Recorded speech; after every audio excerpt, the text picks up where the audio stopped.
go. Look, you're a strong woman. You're just playing over there. No, you got some No, strength I am to you. strong, but I know, but I'm not you playing. could crush me. Stronger than Gabriel. God have mercy on us all. Did I screw that up? And you can get Listen Up for only $14.99. But today, we do have a really special guest, Michele Russell, who, again, is my wife, and how long have we been married? We're closing in on 30, aren't we? 29 in June. You said to me, like, recently that we are on our 4th marriage. Is that right? Explain that. Harville Hendricks, who wrote Imago Therapy, and I took a class from him or had a seminar. So he said that every 7 years, if a coupleship is working well, you create a new union, you create a new connection. And the hope is that you have consecutive marriages with your with same spouse. person. And I think it has held true. Yeah. I mean, I think we're at the end of 28 years in it. And I do feel like some fresh air coming for us. Or re-upping for maybe a new honeymoon. Yeah, it's I would take a new honeymoon. It's those 7. I think it's right. I look back on 30 years. First of all, it's crazy. 30 years. I mean, I know. It's crazy. I know. And I think about like what we've been through together and separately, and the way that I mean, you've remained my best friend. And we've been for each other, and we've turned against each other. We've had all of those things. We've done the whole thing. We've done we've laughed, we've cried. So, but I think that's amazing. So you're a therapist. I'm a therapist. Yeah, tell me about that. Where do you work? What do you do? I work at Kagey Family Counseling, and it's been a new season in my life. You know this, my dad passed away in September after 6 really long years of stage 4 cancer. And it was a year ago and some that I told him when he was first on hospice that I was going to do whatever it took to get my license reinstated. It had lapsed due to paperwork challenges, and, the system back then wasn't very forgiving. So, I was needed at home with the boys. Yeah. In their later teenage years, it doesn't always get easier. It gets different, and they still needed me to be available. So, so I joined Kagey Family Counseling in the fall, and just have been slowly working in that way, and really am drawn to working in the addiction sphere of treatment. Because you know a couple. Works out well. I know a few. I know. Just bringing your work home, I know babe. the journey. I know. Well, it's an inside job and a relational job, right? Yeah. So I'm a person in long-term recovery, and I'm grateful that the journey of recovery has returned me to myself. Yeah. And it's returned us to one another. Yeah. In a way, I don't know. We wouldn't be here. Wouldn't have been possible without that. Yeah. And then it's proved to be necessary every step of the way. Yeah. Raising our boys and trying to be, the parents that we both want to be. Yeah. So, getting my license reinstated and making the decision to work in the addiction treatment sphere to support folks directly in recovery and their loved ones, because it's addiction is a family disease, and it affects the functioning of every member, whether we want to acknowledge that truth or not. Yeah. So I feel really honored to be in that space and to work with my colleagues every day, and to work with people who want to recover. It's a wonderful team of people you get to work with there too. Yeah, so it's great. Absolutely. Yeah. One of the things that, it's hard to have these conversations, not with you, but because it feels like so much of the things that I get to talk about, like in communities that I've been in, whether it's been Mercy Street or St. Paul's, back here at Chapel, just been so rich. The Crossing have really emerged out of our discussions that we have a lot in private, Yeah. you know, and even running down the things that I got to run down during my PhD. And even now thinking through various things that a lot of my faith development has been attached to our relationship and our friendship, you know, and in places where I feel like you've gone on before me and like, oh, you can think those kind of thoughts and still, you know, or maybe in a lesser degree me, but it feels like that we've been like pretty amazing conversational partners in some really, you know, key aspects of our own development. I love that. So Yeah. I yeah. agree with that. I agree with that. And I fell in love with that part of you that was seeking truth in a deeper way than our evangelical Christian upbringings afforded us. Yeah.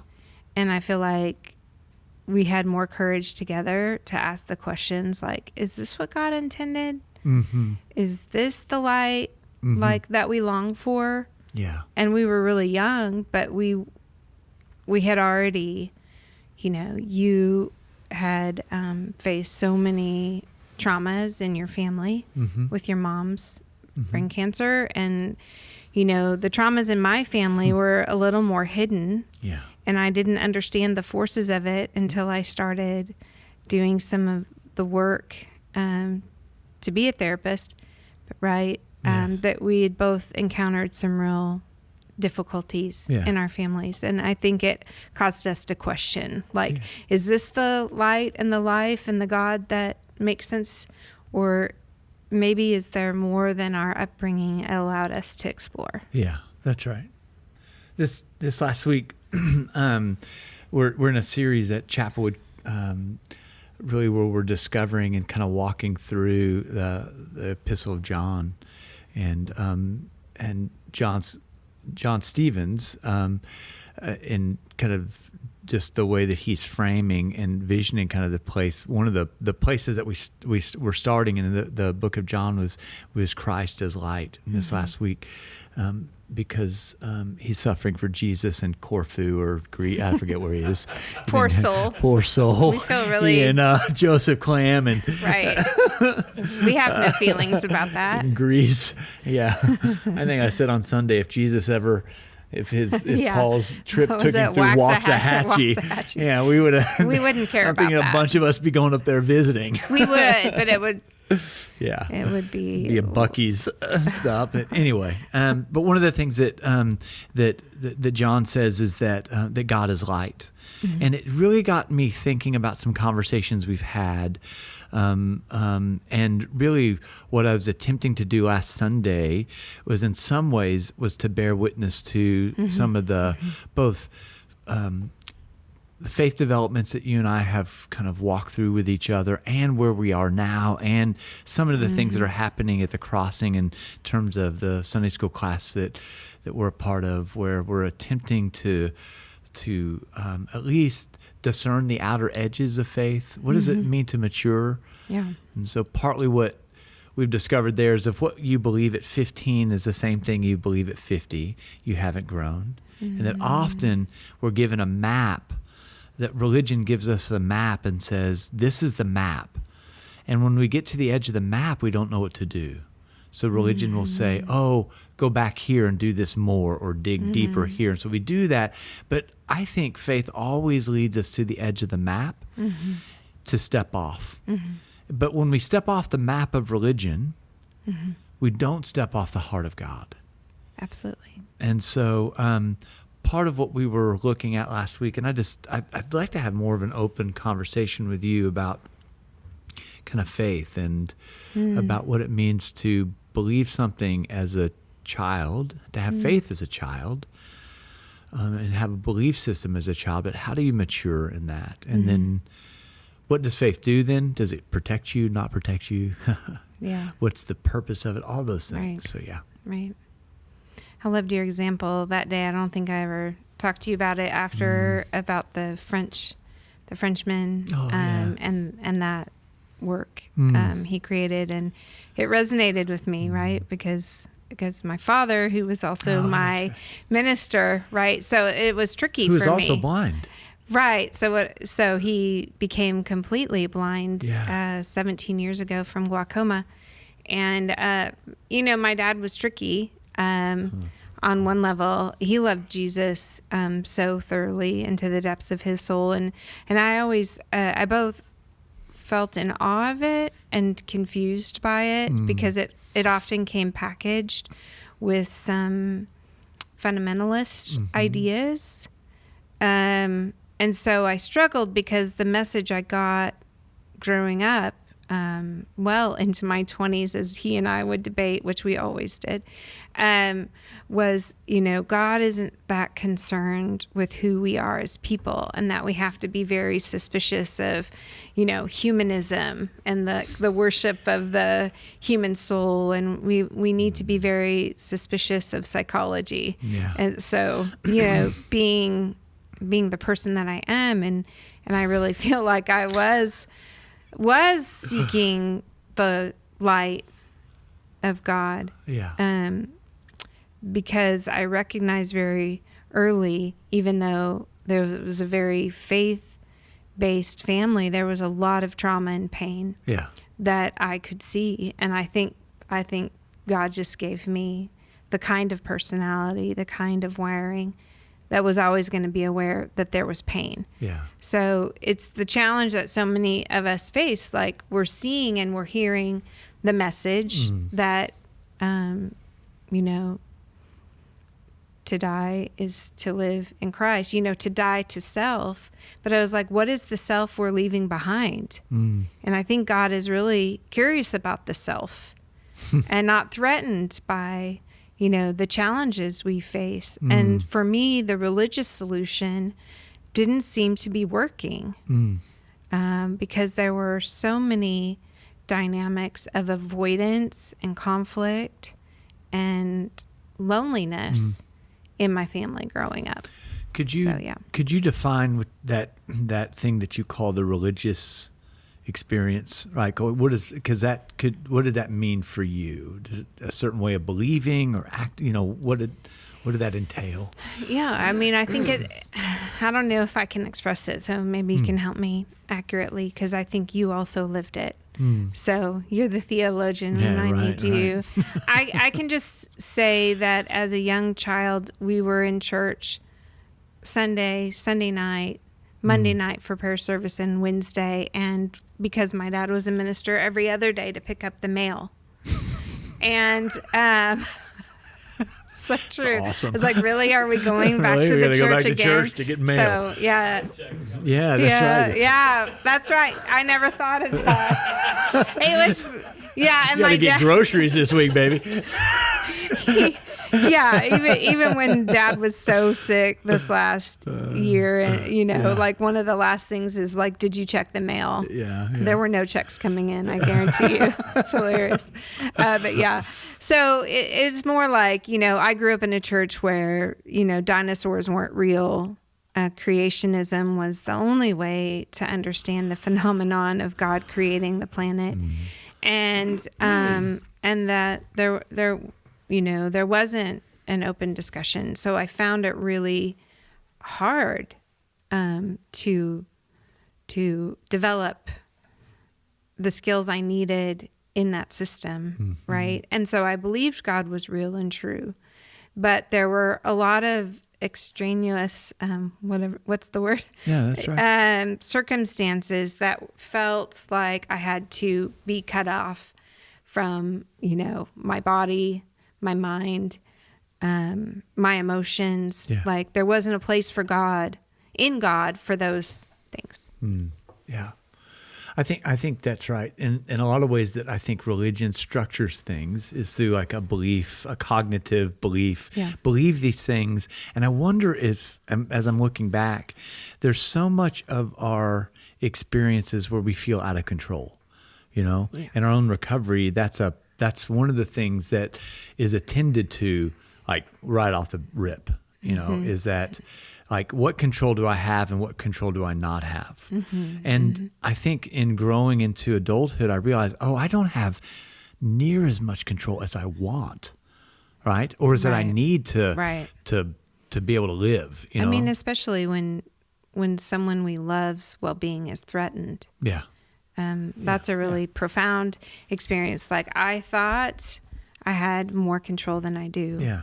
And, sometimes But that's just overwhelming to the mind. I think then religion comes in and says, let me show you, how control is manifest in the world through this, through System. God, Yeah. this system that you access through your brain, Yeah. that everything happens for a reason and there's a big plan that's placed over it, Yeah. right? And other lies that we're told, Yeah. in a sense, or that we believe Yeah. for a while. And I think then I come to kind of the Fowler stages of development, Yeah. faith development, and I realize, that's a very early stage development that's important that then graduates into, I think, larger spaces of trust, Right. not of control. Right. I mean, we shouldn't have to employ control and denial in our expression and growth in faith. And I think, we shouldn't, right? And the thing I came to understand. Can we just pause right there for a second? Yeah. Because I think that's huge. Because you throw that away like, we shouldn't have to, but most of our faith development is don't doubt, right? Don't doubt. Don't question. Don't question. And Don't feel. and believe more, which Yeah. believes more is like suspend and be very earnest. Yeah. Well, Can be operationalized as that. yeah. I had the opportunity to watch how my dad's faith changed over 53 and a half years. Yes. And so there was something absolutely real in his expression and experience. 100%. But it also, I think the limitations mapped really closely to some of the traumas he was not able to discuss, like until the end of his life. And I was like, Dad, are you sure there wasn't some pretty serious alcohol addiction at play in your family? No. Like, he just couldn't go there. He was also hospitalized for a year with polio as a kid at 8. And he was absolutely growing in an alcoholic family system. What he was able to acknowledge in the last month or so of his life was like, wow, the man was holding on to so much pain. Yeah. So much pain emotionally. And I think he found a place in God to place those fears and the constrictions within himself. I think he did make peace, but it was really hard to be a person not traumatized directly, to be trying to find how you mature emotionally, how you make peace with your own emotions, how you express them, how you communicate your needs and wants. So there was that gap. Yeah. And I think all of us live in that gap. We aspire to be free. And the reality is when things get really dark and difficult and people's lives are at risk or we're in our own health challenge, that we find it really difficult to not also get caught up in some of the ways we protect ourselves. Yeah, absolutely. Absolutely. I think that in the place that at least that we're discovering and have discovered probably since, we've been in seminary together with Ray Anderson and some other folks we read, is that I have this profound sense that that this person, Jesus, and Ray talked about this beloved professor of ours, that Jesus descends into our humanity. And I think for most of my life, I was really trying to be a good person and thinking if I could cut off parts of myself that didn't feel good, that I would be more acceptable and maybe I would feel better as a person. And maybe that would affect things around me. And not only did that not work. How'd that work out for you? that created some deepening shadows in my life. That it wasn't until I realized that the descent of Jesus wasn't just so that I didn't descend. It was the model of what happens to all of us. That and then I think, this is what Jung talks about, the necessary wounding. Our egos, our souls have to be wounded so that, and often then our breakdowns become a breakthrough. But the way that a type of Christianity was legitimated for me growing up was, if you believe this or do this right, you can bypass the breakdown. Absolutely. Yeah, and only folks that are losers in Jesus break down, and those folks, and they're off doing crazy stuff, right? Mm-hmm. And so, but in this thing called, Christianity or the way of Jesus, we don't break down if we believe and if we do it right. Yeah, right? absolutely. Yeah, that was the message. Yeah.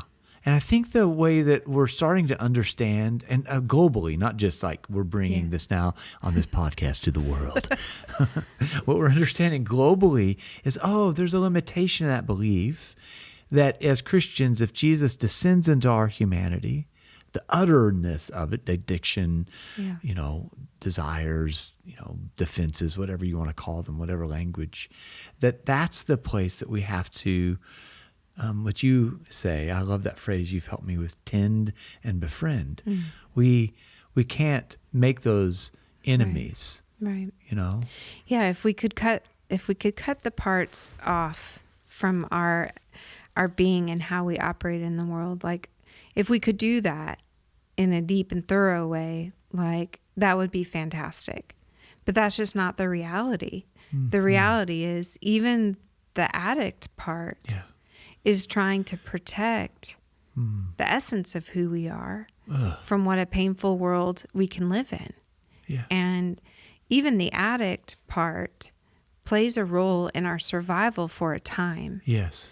Because it gives us a reprieve from the dark, challenging, disturbing emotions that are part of the human experience.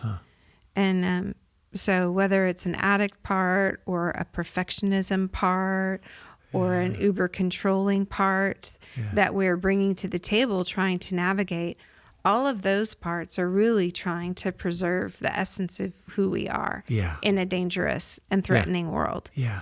And so we're not doing I'm not doing myself a service by just living in some level of shame that, I'm a fraud, I'm a fake, because I do the things I don't want to do, whether that's relationally or with substances or shopping. It's a whole other podcast, folks. It's a whole other... Right. If I attack those parts, then I'm attacking a part that has helped me, that sustained me through hard times till I could get to a safer place. Yeah. With safer people, with people I trust, people, maybe not with the limitations that my parents had, but like Ray Anderson, from the earliest days. I mean, I was 22, you were much older at 25. Easy. And, we sat in his class and he gave us permission to think thoughts that had been off limits. Yes. And he helped knit back together our humanity that God sees that and values our humanity. That's so interesting. Yeah. I think that's the first time I realized the map I had was smaller than the map that was. Right. Right. Right. And that, and it continues just to expand to where you're like, there's not a map going. I mean, right. In that regard. Yeah. And he had some pretty strong language. Yeah. If I remember correctly, he said that to deny our humanity is a form of spiritual malpractice that is so much more damaging than the solution it's trying to offer. And I'll never forget, we were at a big church in Glendale, California, and the pastor was talking about, like everything in this life, everything comes from the hand of God. And that I could not square that with the abuse that members of my family had experienced. And I was just like, what is it about this belief that's so deeply triggering? And if that's God, and if God designs that, then that's a really abusive God, and I want no part of that. Yeah. And Ray gave me the hope that not everyone believed in that way. Yeah. And that I could see that differently, and that helped me stay in the game. It helped me continue to seek God's presence. Yeah. I'm really interested in communities like Chapwood, other places, because often I think the church has been conceived as a place where you go and learn ideas or concepts about a faith tradition. And then you're confirmed by knowledge you gain in that. I really wonder, like in the, I think we're coming to an end of an era and a new era. Yeah. Not just our marriage, but maybe the whole tracking what's Ooh. happening globally. Yeah. Is that I wonder, like, and I think Brian McLaren talks about this a little, that the church ought to be a school of love. You know, it ought to be a school of like where we're teaching to where we see an addict walk in, and we don't. And I get that we put them in the basement of churches or, you know, all the places they ought to be. But we ought to be able to say, oh, I'm really curious about like what that person is defending, or their own their experience that led them to that. Yeah. Often I was taught that there's bad parts, you know? Yeah. And you've got a mentor that says there's no bad parts. There's no bad parts. Right? Yeah. I mean, I was taught the same. There's no bad parts. The problem with that is there's no path for healing. Yeah. And there's no actual deep appreciation or compassion for how the parts have saved us. You know, Marcus Mumford has a song, you know, better off high than dead. Now, I'm not suggesting that, that using provides a long-term solution, but there's a part of me that resonates with that reality. You know, the really painful part is that, you know, and it takes a while for us to see that the solution, if it's in case of a chemical or substance or process addiction, is that it's also killing us simultaneously. And that's just a reality. It provides temporary relief for a much deeper, longer term challenge and place that needs to be healed. So I think that it's really striking and true. And I heard someone in the field say yesterday, for the people who recover or enter into long-term sobriety really often have a spiritual awakening on a level, and that then becomes a fuel, a connection that helps face life on life's terms. And there are lots of treatments for addiction, but I think ultimately getting reconnected to a power greater than yourself. And for some people really need to lean on that language because churches have often created harm for people in really deep ways, in the same way they've also afforded opportunities.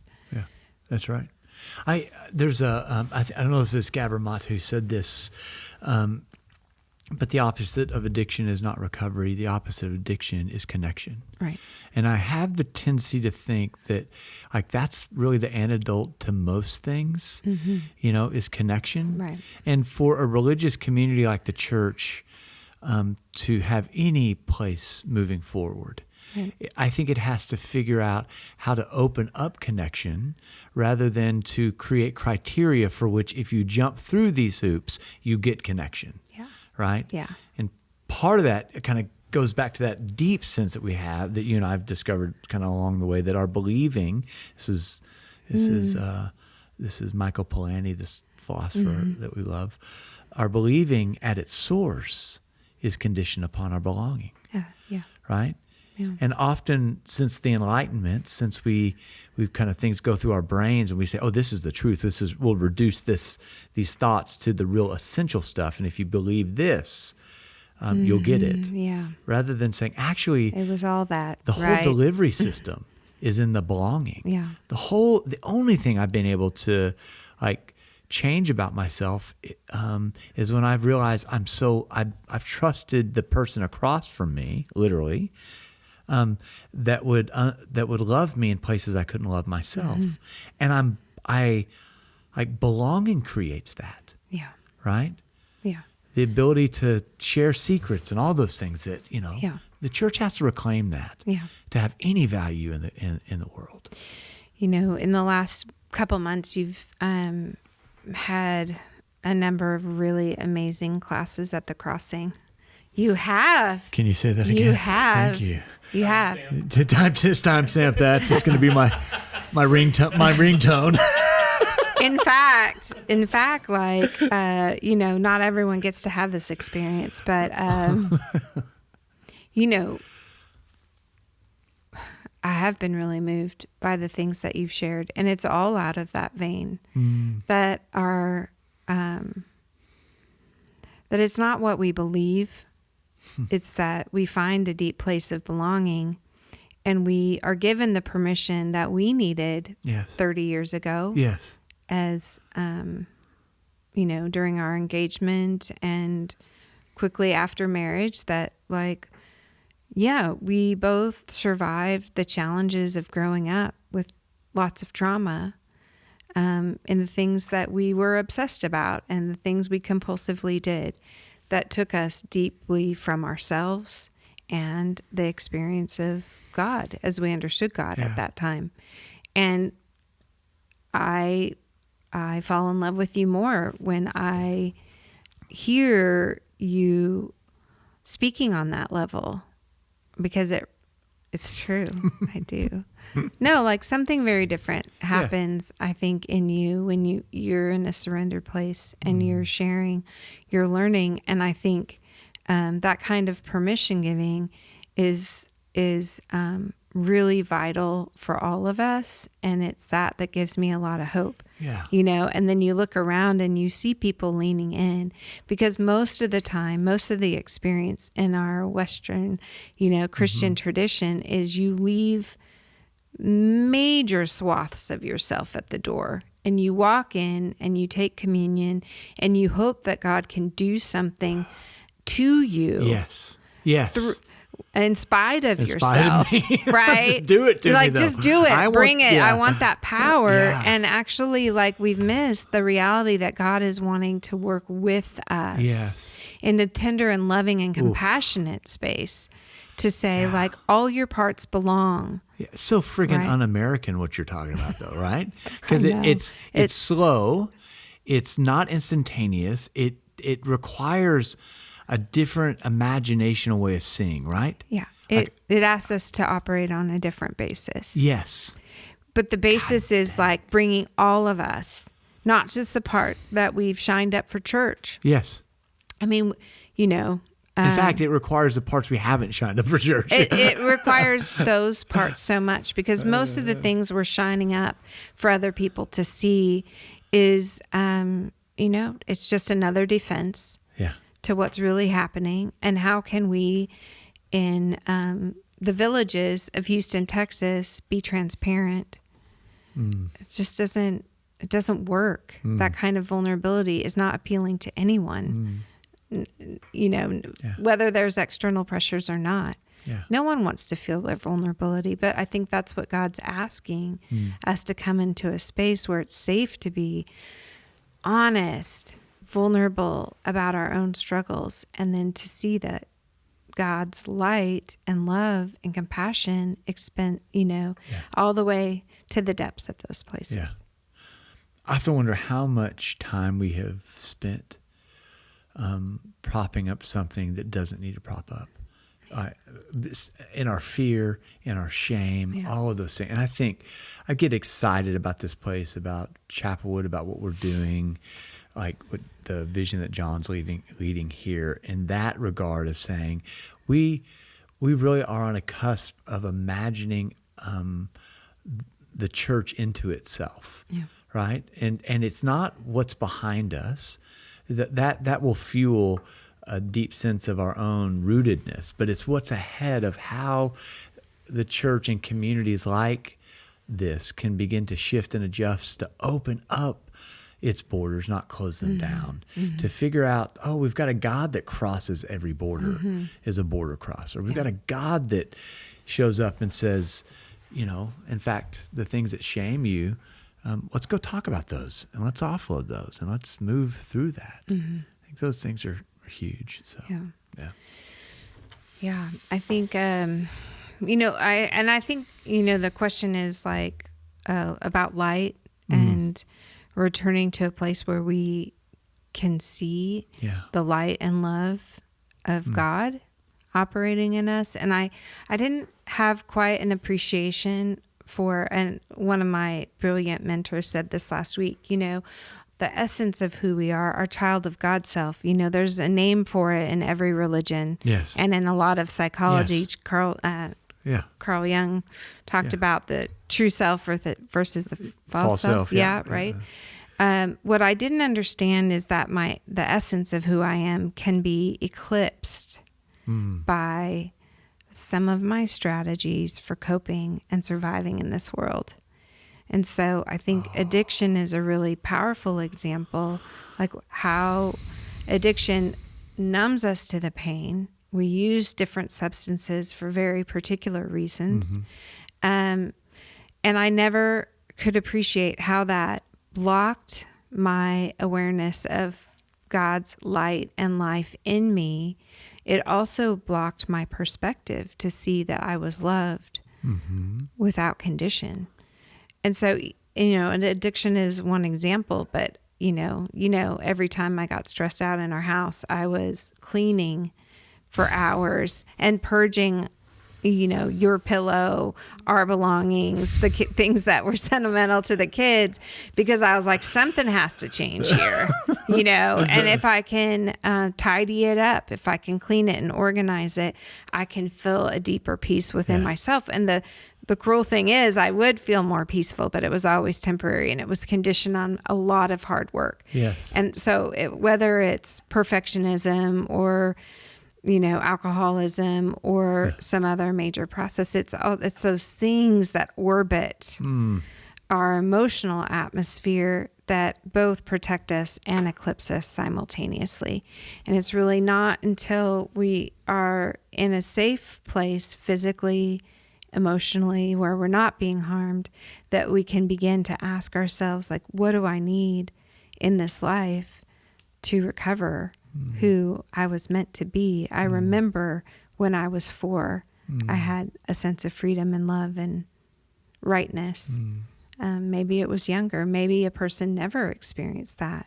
But I feel like that's really hopeful that God says, no matter where you've been, what you've done, who you've done it with, the essence of who you are cannot be eclipsed forever. Yeah. That's great. Thank you. Yeah. Where do we go to find out about Kagey Family Counseling.com. Yeah. Okay. And that's a really powerful place for assessments, for direction, for exploration of what substances are, how those are playing a role in your life and maybe blocking who you're meant to be on this planet and all the good and the love that you want to share. Yeah. So folks who are tired of the battle within themselves. So Kagey Family Counseling, we'll have links to all the therapists. We offer group therapy, individual outpatient, partial hospitalization program. And the brilliant thing is we have contracts with lots of insurance companies. So people are finding help and getting reimbursement for their services. And so that's great. A beautiful That's thing. great. Some rapid fire questions. What are like 1 or 2 books that you've read that have had an impact on your life? Quickly. Yeah, sorry. I'm not going to be dear any Lord. help Here we there. go, folks. I mean, most of the things I watch and listen to in podcasts are all oriented to clinicians, but but that's okay. Like some like No Bad Parts by Richard Schwartz. Yeah. What podcasts are you listening to? Do you have a consistent podcast you listen to weekly? I listen to a lot of Spotify soundtracks for anxiety. I listen to a lot of. I you recommend got one that. going at night. It was going last night. I love it. Yeah, Dude, I was like sleeping like a baby. I was like, that man, thing was if on. music can do great. something for this brain and for the daily stress, so that podcast.